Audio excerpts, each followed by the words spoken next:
Warriors, Mistystar's Omen by Erin Hunter, Chapter 5. Mothwing flinched, as if Mistystar had struck her. "I have served my clan for many seasons," she argued. "I have guarded the health of every cat as if they were a kid of my own. Leopardsstar trusted me." "Leopardsstar didn't know the truth," Mistystar snapped. "Did she?" Mothwing shook her head. "No," she admitted. Her eyes clouded with sadness. "What do you want me to do now?" Mistystar twitched the tip of her tail. "I don't know. We stock our supplies with Willowshine and let me figure something out. We don't want every cat in the clan learning about this." She walked away, feeling her stomach churn. Had she really just dismissed her medicine cat? "Oh, StarClan, why didn't you tell me the truth when you had the chance?" Rapid paw steps sounded, and Mallownose appeared at the head of the hunting patrol. He was carrying a tiny minnow in his mouth, which he dropped in the space where the fresh kill pile should be. Robinwing, Petalfur, and Minnowtail placed similar-sized prey beside the minuscule fish.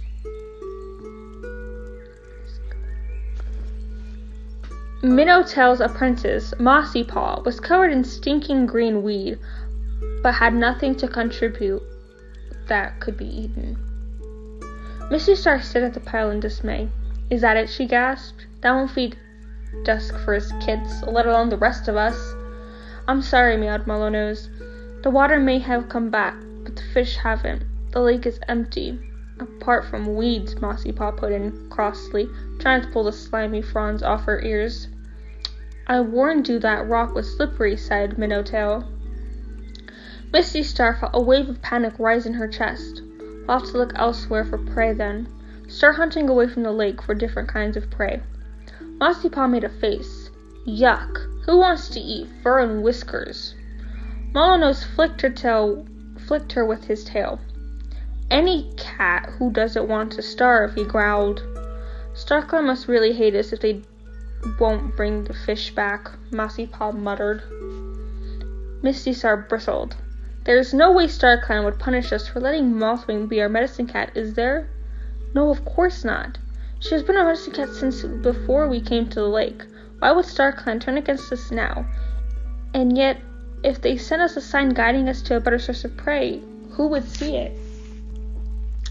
The bushes at the entrance quivered, and Reed Whisker pushed his way through. "Blackstar says he is sorry to hear that Leopardsstar has lost her last life, and looks forward to greeting you at the next gathering," he announced to Mistystar. His gaze fell on the puny pile of minnows. "Great StarClan, did everyone eat already?"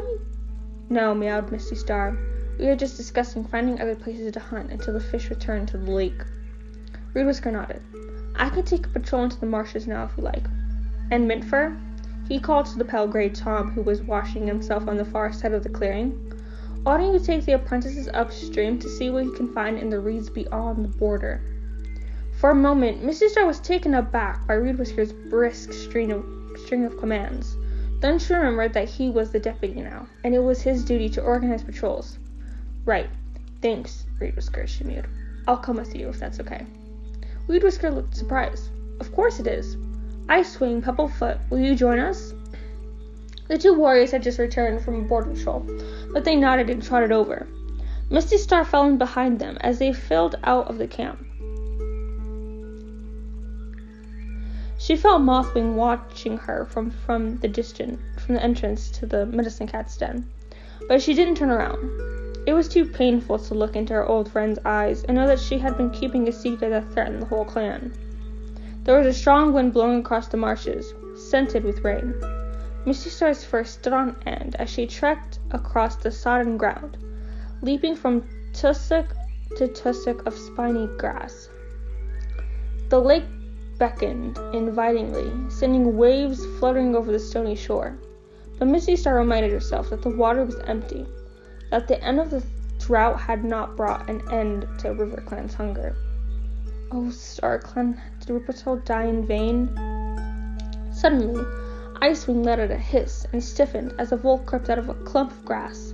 The white cat pounced a fraction too late, and the vole shot away.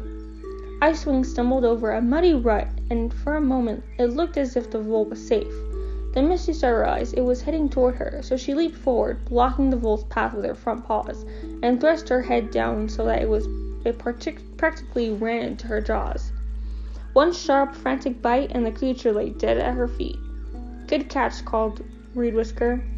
Mistystar looked at Icewing, who had stumbled to a halt beside her, panting. "We did it together," she meowed. Icewing nodded, too breathless to speak. Up ahead, Pebblefoot was crouching at the foot of a wind-warped pine tree.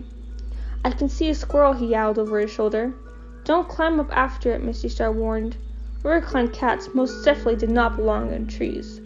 "Wait until it comes down." Pebblefoot scraped his claws impatiently down the trunk. There was a brief gray blur, and the squirrel dropped down from one of the lower branches and set off across the marsh, its fluffy tail bobbing behind it. Pebblefoot tore after it, sending scraps of grass and mud flying up from his hind paws.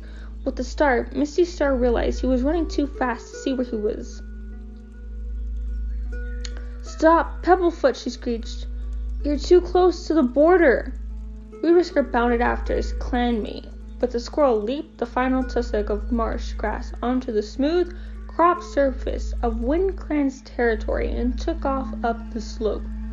Pebblefoot raced after it, straight into the patrol of shocked-looking WindClan cats who had just appeared around the side of the hill. A brown warrior named Anpelt sprang forward to block his path.